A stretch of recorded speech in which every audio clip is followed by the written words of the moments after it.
Some of these folks have been doing that intensely and working through trauma and healing and working through codependency and all of those things. And then we entertain the idea of getting back in a relationship. And it's like, wait, haven't I been working on that? Why is that not healed?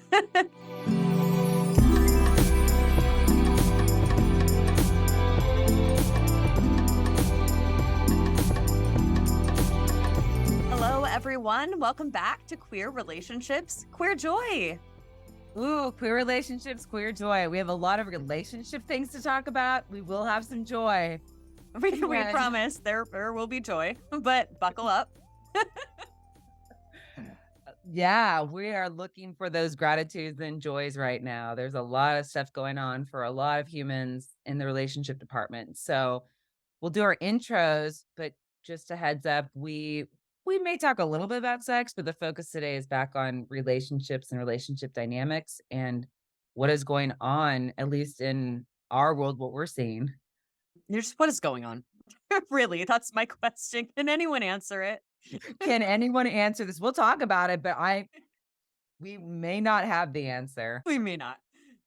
So my name is Keely C. Helmick. I am a licensed professional counselor, owner of Connective Therapy Collective. I am a white, non-binary queer femme who is continuing to heal. I am definitely not monogamous. Is it solo? Is it how am I connected? That's part of our conversation today.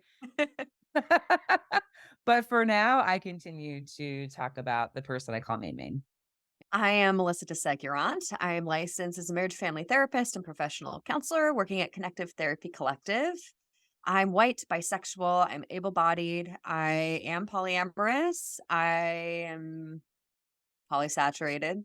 There's a big pause. Maybe I'm determining that too. I think I'm polysaturated. Polysaturated and lonely. Let's just name that. Yes! Oh my So, yeah, gosh. I'm in relationship, I'm at relationship capacity, and I feel lonely. Damn it, that still happens. Yeah, I think that's a real thing that often does not get maybe it does, but I don't feel like we talk about it very much. I don't hear it a lot. The idea that how you can have these relationships and the relationships can be going for the most part really well, and there's still times of loneliness. It can feel lonely. totally. Yeah, I'll get more into that in updates, but I think it's important to name number 1 just because it's authentic to, like, where I'm at today, and we try and not bullshit people on this podcast and, like, show up authentically. And also, like, any of you who've listened to us before, like, no, I really enjoy relationship with self, and so I think it's important to also name, I too can get lonely. That Yeah. is also a feeling I can experience, so No, that's really great. Mhm. Hate to talk about. Not a great feeling to have, but it's a really great thing to talk Well, it's about great and to normalize, I think it would be, again, false of me to say, like, "I never get lonely, I have all these activities and all that." Yes, I do have activities, and sometimes I am doing them through tears because 'cause I'm lonely. Ah, yeah. Do we wanna do updates? I feel like both of us are like, I mean, I think my update I do have a queer joy. The recording will be a couple weeks afterwards what occurred. I don't know if I have much updates for once. I don't know. I mean, the person who I deem main, thank you, Ashley Gavins. I'm very excited. I don't know if I already said this on an episode, but like Chloe found out for me that Ashley Gavins is coming to town in May to Portland. Yeah, I think I Yeah. already said that, and I'll probably say it again because is that where my excitement is? Is some comedian and podcast. There's where it's at. Otherwise, I think what you and I were just saying, I am figuring out I know what I want, but I'm trying to figure out how do I phrase that in the dating sense and how do I really be more intentional? And I know we've said that word already so many times, Mhm. even just the past couple episodes. But it was interesting on a recent whatever. I'm gonna talk about Ashley Gavins. An episode that I found really interesting and ties in with what we're saying is that she mentioned when she first started dating that she had really put her net really wide and just said, I'm just going to experience dating. I'm just going to see. I'll say yes, yes, yes, yes." Kind of like that. What is the movie Yes Man? The person that's just like says yes to everything. And so Mhm. she was saying yes to all these dates. And then now she talks about being in a place where she is being more picky and really encouraging people to be picky. And the way that reflects in my life right now is I recognize last year at this time, I just gotten back on dating apps and I was really embracing non-monogamy, and I ebb and flow monogamy, non-monogamy, polyamory. And I've said that before. And when I was dating, I was going on all these dates. I was just like, okay, I'll see, like, I'll just meet up with these people, see how it goes. And it was really interesting now reflecting back on that. The same thing of what Ashley's saying is that I want to be really intentional and really notice what I'm looking for Mhm. and seeing how that opportunity presents, but not just really reading people's profiles and reflecting on, does that sound like a match for me? Mhm. Yeah. And the easiest one is like, I am full blast wanting a primary partner. I'm ready for a primary partner. I'm in a space emotionally and physically and in my life realm have the space for that. And so one easy thing for me is on the dating apps. If I see someone that's like, they're like, they already have a primary, I'm like, nope. Like I can just, nope, swipe, swipe, swipe. That's Yeah. not gonna work. And believe me, I don't know what everyone else is seeing, especially like if you're outside of Portland, I'd be curious, but dang, I would say at least in my feed, probably like 50 over 50% of the people that are on the dating apps right now that I see already have primaries. Mm, mhm. Yeah. It's tough pickings. Yeah, and it's just a whole new world after, after 2020. This is things have really shifted. Yeah. And I think they're really Relationships are shifting changing. again. Mhm. Yeah, there's more changing happening, and it's, underneath all of it, we're going through relationship, like anniversaries, whether that's the anniversary of relationship starting or ending. Like there's a lot of subtext, I think, underneath all the changes happening. I'll give my relationship or my update. I shouldn't say it's a relationship update because it's relationship with lots of different parts of my life, but it's not just with humans. Even though it sounded ominous, I mean, I will say things are going well. There's nothing not going well in my relationships. The loneliness, I mean, with my long distance relationship, that's part of it. That's just part of being in a long distance relationship is missing someone Yeah. intensely, and getting to video chat is so great. And it's just not the same as being in the physical presence of that person. So that's a real thing. And yeah, loneliness, I think, in the context of even my relationship, there's just been scheduling things that have come up, as happens with non monogamy, For sure. where we were kind of in a pattern of getting to see each other every week, which had been an increase since, I'd say our previous relationship. Now it's been a while. And so I'm really feeling that like intensely. I'm like, wow, when there's big changes to how the frequency of which I see my partners, it's just something I have to adjust to. So that's hard. And I am realizing, kind of as you were giving your update, Keely, and this relates to what I said about kind of anniversaries of relationships. My local partner and I've referenced that we had a breakup before that was really intense. And I don't need to go into, I just prefer not to talk about all of the context of that. Yeah. Yeah. But it did happen around this time 2 years ago. And so with where things are at currently in our relationship and then with the wider net of the relationships we all share, as a polydynamic, um, there's a lot coming up for me right now around that. And so I'm just being with that, and it's just heavy. That was on top of my grief from my divorce. That was arguably the most intense few months of my life. So I'm feeling that. And I think it's not, our topic today is not just, I think, what I'm experiencing, what you're experiencing, Keely, but these themes are getting echoed in every therapy session I am sitting in right now. So I feel for all of you out there who might be feeling the heaviness of relationships and again, potentially excitement of new shifts that are happening too.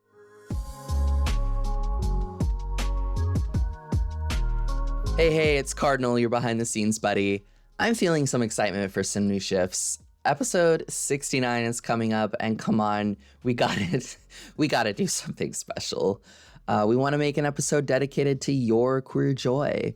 So call our voicemail line. Don't worry, nobody will actually pick up, and leave a message about your queer joy of the week, or of the month, or of the year. Yeah, you can also text us.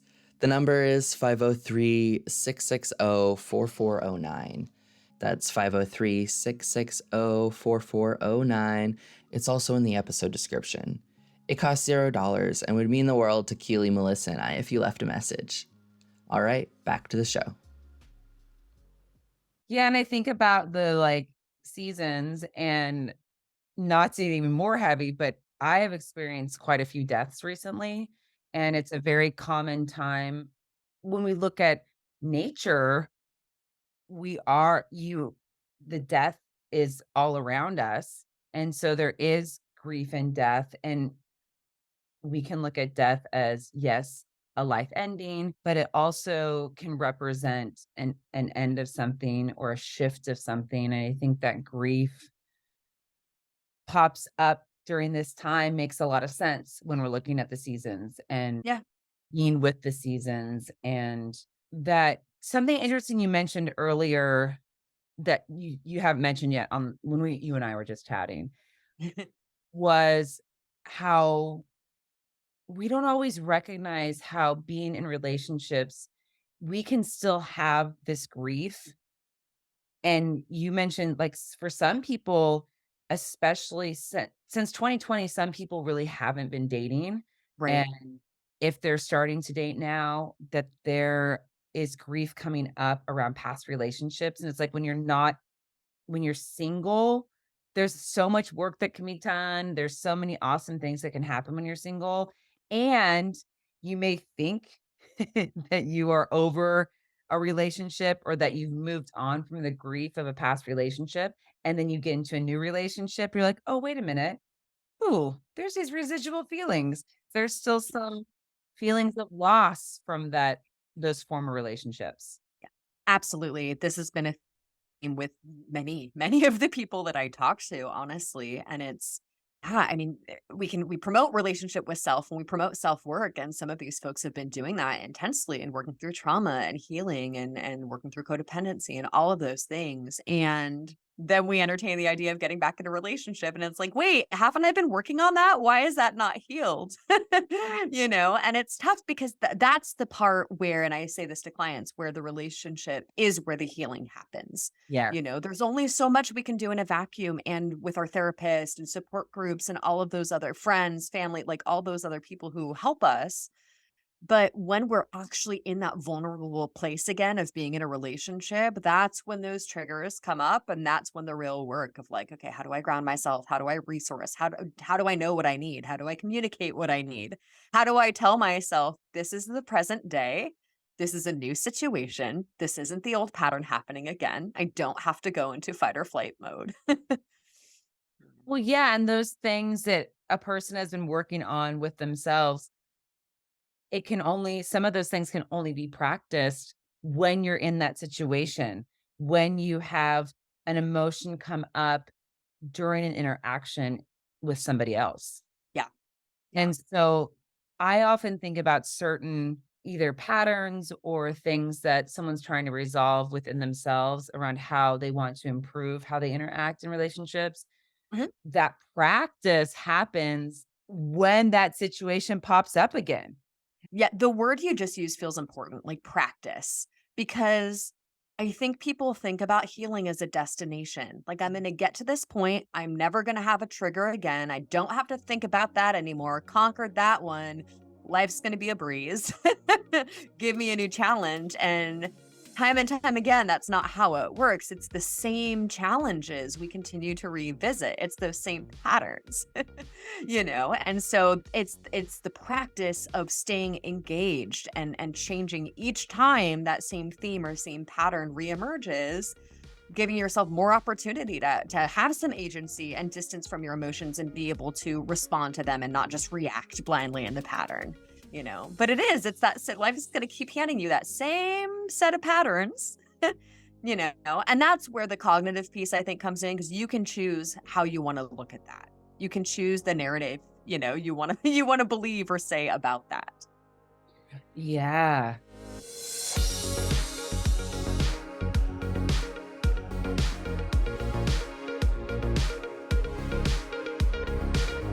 And, something that we talked about with the new year of revisiting negotiations, agreements, those pieces within a relationship dynamic. If you usually that comes up a little bit after you've been dating someone a little longer, but you also know about yourself. Those things are really being challenged right now, what I'm hearing from people.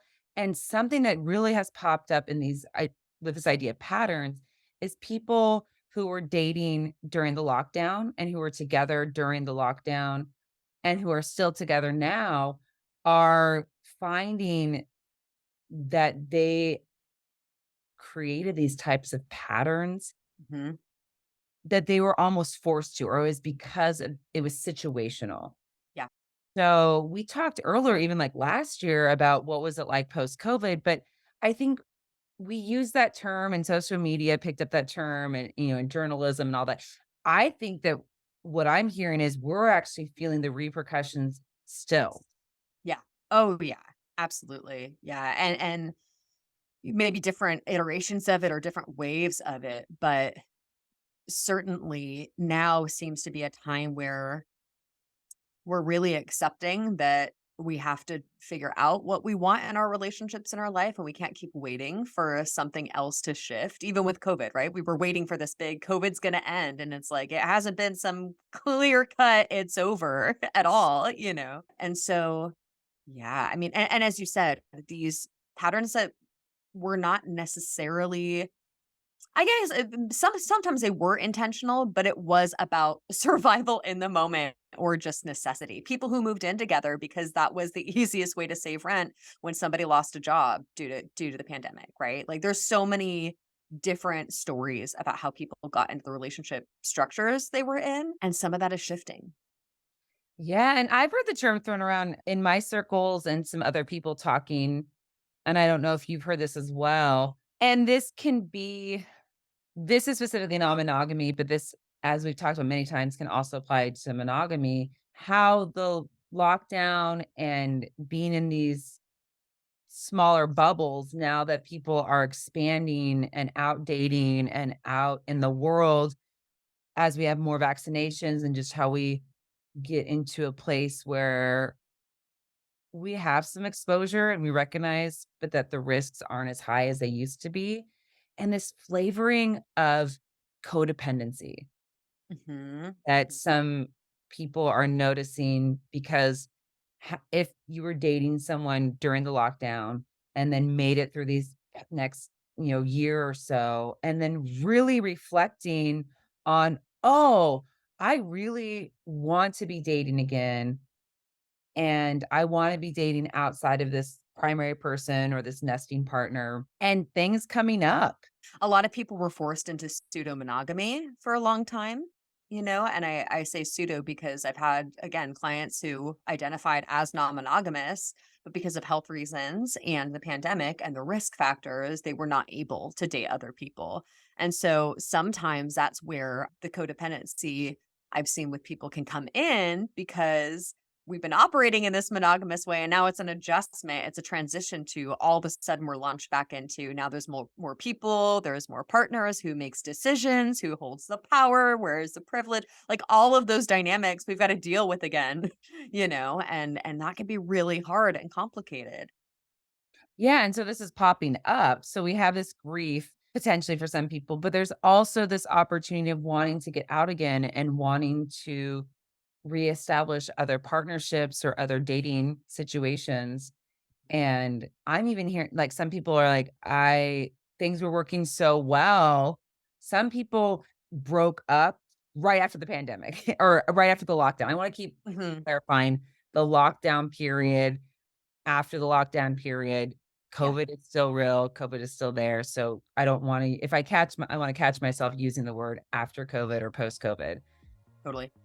And so but the people that stay together or are still in relationships with those folks, there's a second round now coming up. Yeah. And how to navigate that and how, like we were saying earlier, these patterns, how to notice these patterns and validate them, but then also continue exploring what your wants are, what your desires are, how you want to structure a relationship.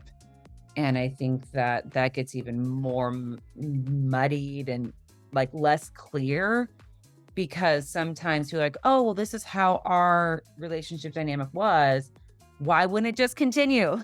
Mhm. Mhm. And sometimes in the relationship dynamic, one person was like, that was great. I like that. I want to continue doing that. The other person is, this isn't what I signed up for. I Right. was just doing this because this was a forced situation out of my control. Yeah. Yeah.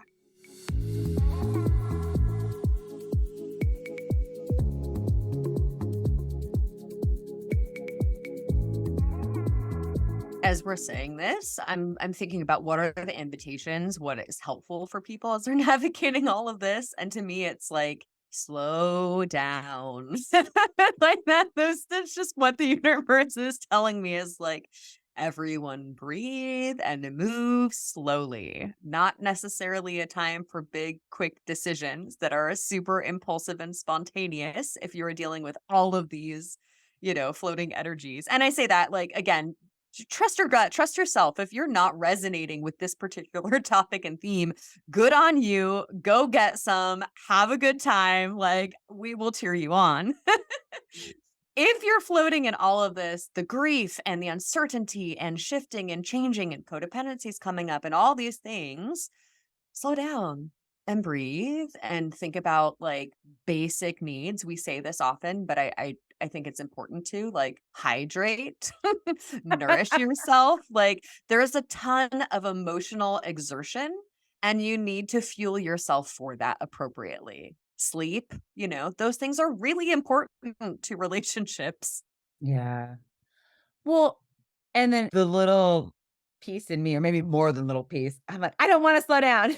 Like I've been waiting for this for years. Yeah. I made it through. I did my 1 year post Yeah. relationship work Yeah. and the slowdown. I think it's interesting talking about a slowdown because some people, like my little piece of myself that felt really resistant to it, Yeah. there's almost there can be this energy of, I've been waiting this long. I've been waiting. I'm ready now. I want to do this thing. It's really reflective, when I've talked about in the past about some of these relationship dynamics and brief dating situations where people are looking for a certain way for a relationship to feel. Mhm. And I think it's really important to bring that up again in this situation, in this discussion, that the slowdown, if you're not used to that, doesn't feel like, oh, we don't have chemistry. It's like when we talk about this word chemistry or a spark or feeling a connection, there's ways that that can develop Mhm. that isn't instantaneous. Right. Right. Yeah. And a lot of the articles and research and things that I'm reading currently is saying that we have normalized something that isn't actually the most healthy for long term. Right.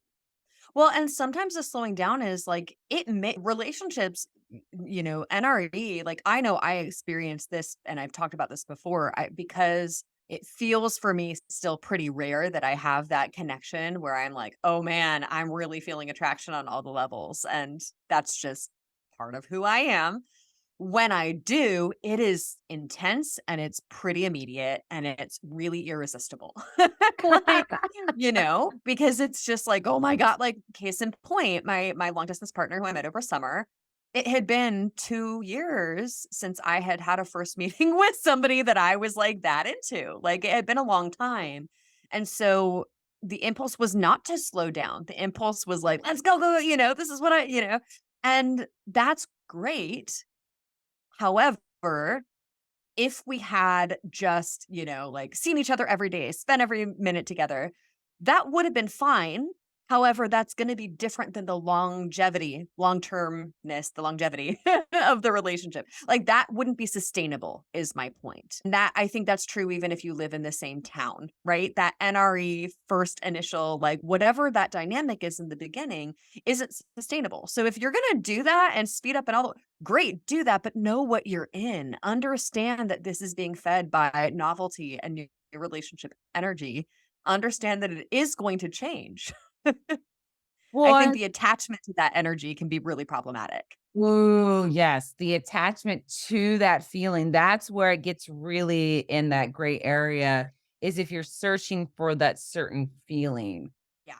Yeah, because then NRE fades, and what's the story that we say? Like, "Oh, I guess it's not working out." Like, no, it is perfectly working out. You are just really attached to the beginning of relationships. You don't seem to be wanting to leave that phase. Yeah, and whether you're monogamous or non-monogamous, that can create a routine. If you notice that you are dating and when you date, if you are seeing one person, or you could be seeing multiple people as well, but if you're seeing someone and you're feeling that, and then you notice that your relationships only last 3 months, 3 to 6 months, there's nothing wrong with that. I'm not here to shame anybody. If that's your thing, great. There is absolutely nothing wrong with that. And if you're looking for more long term, noticing that if you have that pattern of really short relationships, is that about the NRE? Are you actually getting to know somebody? Because time and time again, actually getting to know somebody takes a year at Yeah. least. And Mhm. this isn't just my opinion. This is research based. This is really well thought out. For me, it makes sense logically. So I'm like, oh, I need to see how someone is throughout the whole season, all the seasons. I love that. Yeah, that and Foster said the same thing, right? I that was, like, brilliant. I'm like, "Oh my gosh, yes, absolutely." Especially somewhere where the seasons impact people's emotions and moods. Oh my god. Oh my gosh. I mean, yeah, because I can speak for myself. I'm even thinking back, like I mentioned 2 people that I had like dated very briefly. I don't even say dated, but hung out with, whatever.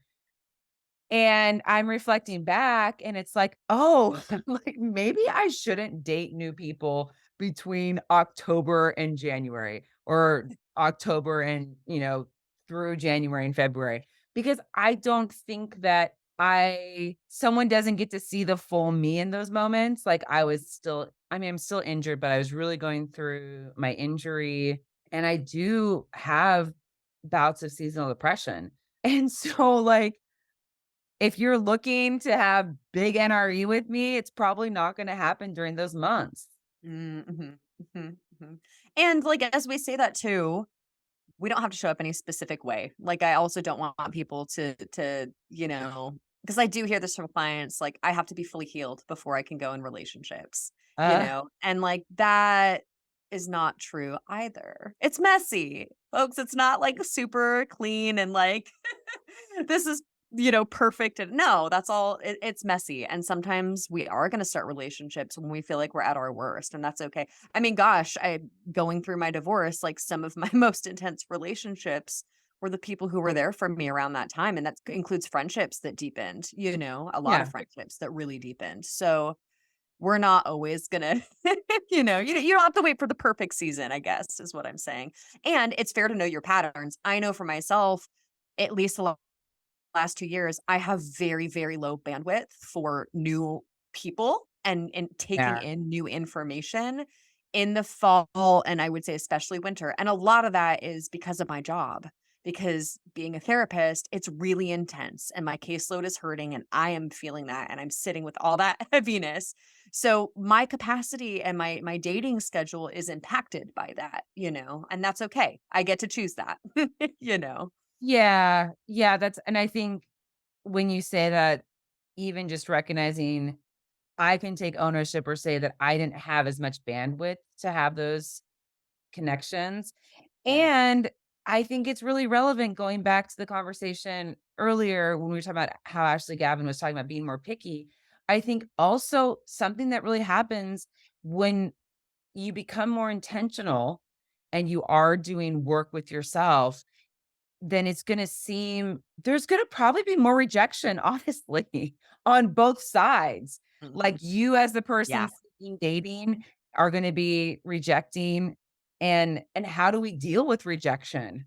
Mhm. We'll have to go into this more. I think this is a great, like, topic on its own, so I won't dive too much into it. We can maybe visit this Totally. at a later date, Yeah. but it is interesting to think about this tie in with wanting to slow down, but also saying, "I'm thinking about what I want," being more picky, but also being in the queer community and talking about the queer community of some of this feeling of scarcity. And I don't wanna limit, and I don't there are people in other states that really, I don't want to downplay, the scarcity is real.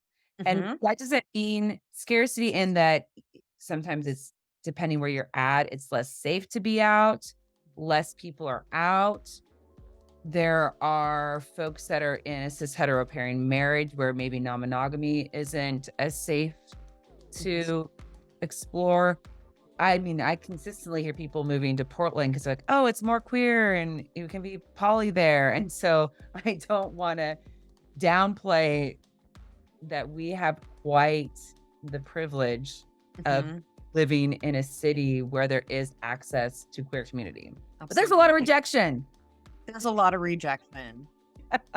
There is. There is. And again, if you are being picky, whether that's the decision you wanna make or not, because I don't wanna qualify that as good or bad, right? Yeah, That's yeah. it just is. It will likely mean more loneliness. That is my story. Like, I am selective about who I let in, and so that means I don't let a lot of people in, and I that's a choice I am making, and so I gotta deal with the fallout of that choice, I guess.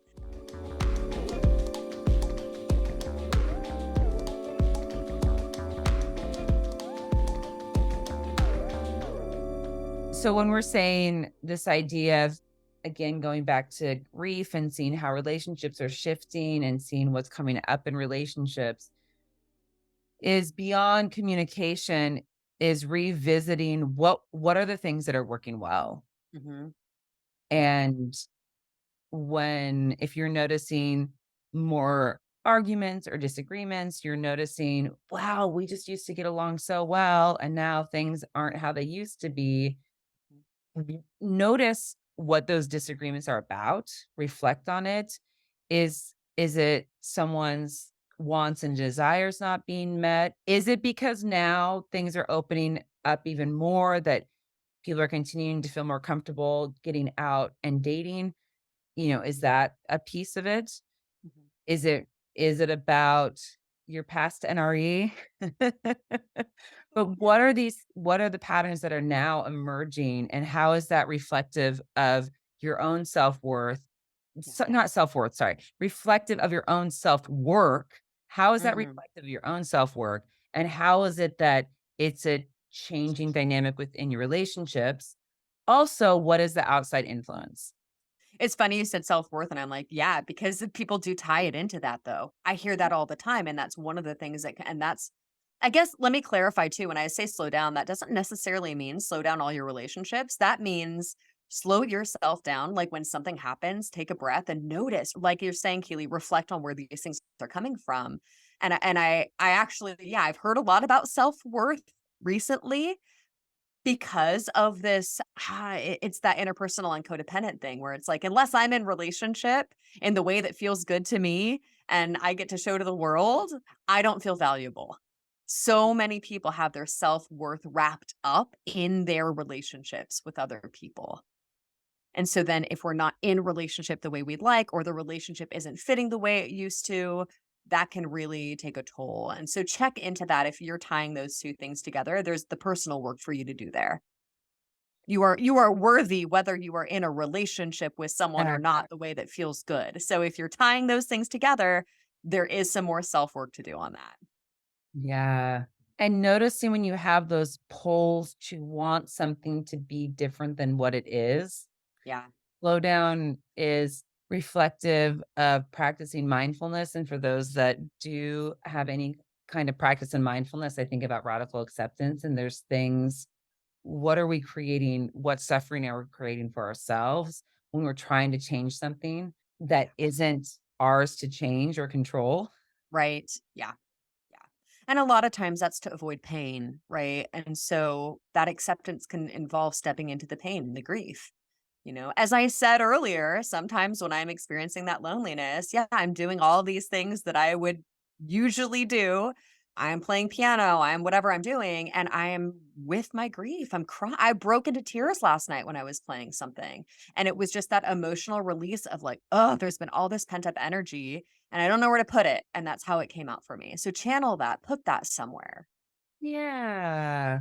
It is, I mean, it is different and things are, and when something has had such an effect for many of us on physical health, especially if you had COVID or any other kind of illnesses, but especially having COVID, but there's also this emotional drain that is really reflective, especially for those in the helping communities, Yeah. those that doctors, nurses, therapists, nurses, aides, medical assistants, physical therapists, all of these different helping folks that were really working really, really hard in 2020, 2021, now 2022, and we're seeing that toll on physical, emotional, and that's gonna reflect in relationships as well. Mhm. Yeah. Yeah. It's that, it's after the major holidays, we're after the New Year NRE. The NRE with 2023 is gone, and it's heavy, and it's okay. Take a breath. Like I said, drink some water. Stretch your body if you can. And that's self-compassion, starting with self-compassion for yourself, and that compassion for then others is more accessible, and knowing that we're all going through things, we just don't know what each other is going through. Yeah. Check-ins, check-ins. Mhm. Let's all check in with each other. Just like how Melissa and I check in with each other each week. Start the conversation with a check-in, and then Yeah. end the conversation with gratitude, which is Yeah. what why we have our queer joy. Yeah. Which I love, and it makes me excited. And I'm particularly excited for Queer Joy today. So I don't, are we there? Are we doing Queer Joy? I think we're there, yeah. I mean, yes, I segueing, yes. Yes. Nice. Why am I questioning it? Well done, Keely. Why would I call that? Oh my god.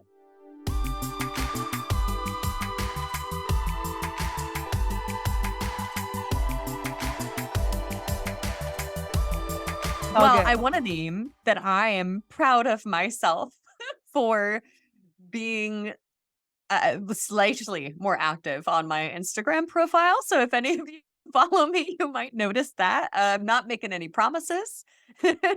So, watch your expectations. But I say that because I've been trying to post more on my stories, mostly of my like solo dates and just random queer joy moments. Cause I figured like that feels accessible to me. I do have a lot of boundaries with social media that I have to have for my sanity and health, but that feels accessible. So one of these, my queer joy, was actually already on there. So if anyone follows me, you have the inside scoop. But it's the show The Circle. And I don't know. I feel like I've said it before, but like it's confirmed. Like that is my favorite reality TV show, competition show. I have said since the beginning, like queer people rule this show. Like it is the queer people rule it. They're the best. And I was having a moment at the start of the season where I wasn't feeling super connected. And then it was like one conversation that pivoted the whole thing. And it's when two of the first like queer people on the show like found each other and it started. And I'm like, okay, now the energy of the show is happening. And so the queer joy moment wasn't even related. I mean, it was a queer person who said this thing, but it has a lot of queer themes. You'll see. They were doing a quiz or like a trivia, and the question was, it was a scientific question. What is the first element on the periodic table? And one of my favorite people, I almost said characters. This is a real person. I have to remind myself this is reality TV, right? I love her. She's hilarious. And she goes, what are the elements? Earth, water, fire, air. And just like, I'm like, oh, honey, those are different elements. But like, well done. You know your elements. Like, as a witchy queer person in Portland, I had to pause the show and literally I laughed out loud in my apartment for like 5 minutes. Like I was crying. I had tears streaming down my face. I had to text my best friend who also watches the show. So that moment, and then of course I was super happy because the circle, like their Instagram page, posted that quote like later. I'm like, yes, that moment you saw me. Like I know a million other queer people watching that were just like, yes, those are the elements. Like so. Anyway, if you don't jive with that, whatever, that's my queer joy. Hey, Laughing out loud in your apartment. your queer joy is your own. Oh yeah. Well, my queer joy is actually also a little foreshadowing of a interview coming up because I spent a couple days in Seattle with Maine, and we went to the muffin workshop by Lucy Fielding. And what an experience. Oh my gosh. So for those that don't know what muffin is, I we should post that on the Instagram account. Mhm. So we will post that so that folks have that definition. But yeah, it was this great workshop where super queer because it's Lucy Fielding. Muffing is also, it doesn't have to be, it's not a queer sex act or a sexual interaction. It's not queer in and of itself, but it is queering sex. And that's how she started off the workshop is saying, why muffing? And she's like, because we're here to queer sex for everybody. And I'm like, yes, so are we. Listen, I hear to fucking queer sex up, queering Yeah. sex. And so the workshop was divided into 3 sections. The first section was information and some slides about muffing and introductions. And then the second portion was demonstration of muffing with 2 professional. One was a somatic sex, not sex there, like maybe like somatic sex coach. I don't know. I don't remember what her exact title was, but somatic work. And the other person actually, I found out she's doing queer tantric sex, like queering tantric sex, which is like super Amazing. exciting. Anyway, going off. So there's the demonstration part. And then the third part, the third hour was people going around and being able to practice with partners or consensually practice with other people. Mhm. Just so great.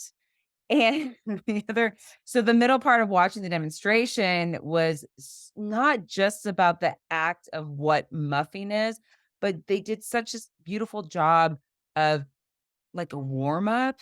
And I guess what cis hetero people call foreplay, but there was a lot of consent, a lot of talking during the sexual encounter.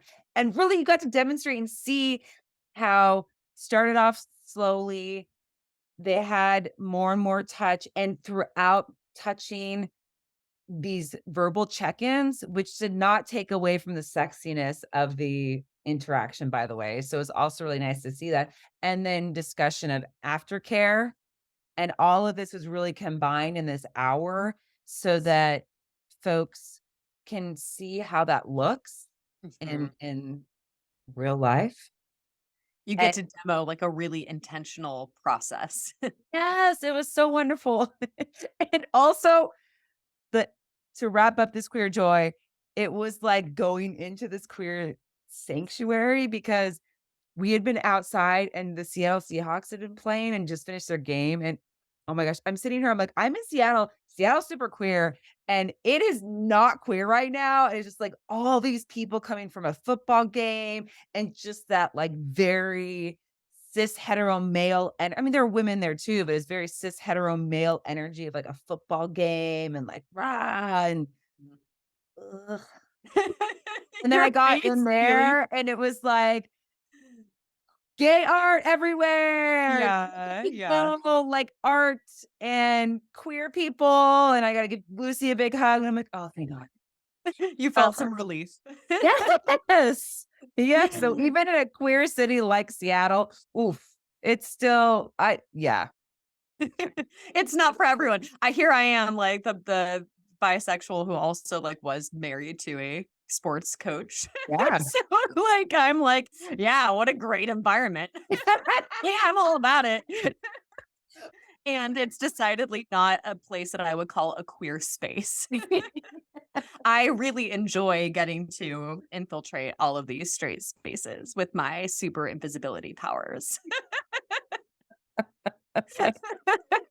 That in and of itself can be an episode. How by invisibility how can you infiltrate these spaces and queer Let's use this as a superpower when we can, right? Like use it for the greater good. of the queer agenda, how by Yeah. invisibility increases. That goes along with the story about how at one point I had colored hair and someone was like, "Oh, is that for Halloween?" And I'm like, "Nope." I'm fucking queer and you wouldn't get that. That's okay. You made an appropriate assumption. Oh my gosh, yes. So, on that note, look out for Lucy Fielding on Instagram, on our Instagram. On Lucy Fielding goes by Sex Beyond Binaries. So that's her tagline on Instagram. Follow her, check her out, and look out for her interview, which will be coming out early February. Woohoo! Very excited about that. Oh, super excited. It was so nice to see her in person, and I get to see her again. So on that note, you know where to find us on Instagram, Facebook, our website. We'll be wrapping up our giveaway. So, other than that, I hope everyone has a queer and joyful week.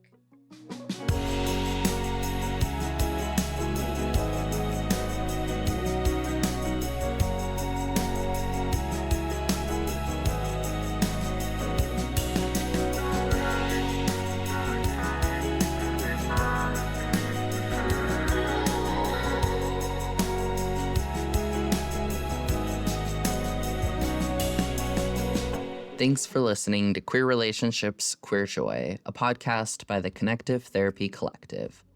Hosted by Keely C. Helmick and Melisa DeSegurant, with audio edited by Leigh Supapo Bernito. I'm your producer and behind-the-scenes buddy, Cardinal Marking. Intro music is by Bad Snacks. If this episode made you smile or think, tell us about it. If you hated it, tell us about that. Review us on iTunes or Spotify, or send us an email at media@connectivetherapycollective.com. Follow our Instagram at queer_relationships_queer_joy and find more resources on our website, www.connectivetherapycollective.com/queer relationships_queer joy. It's a lot of links. Just check the episode description. All right. Love you. Bye.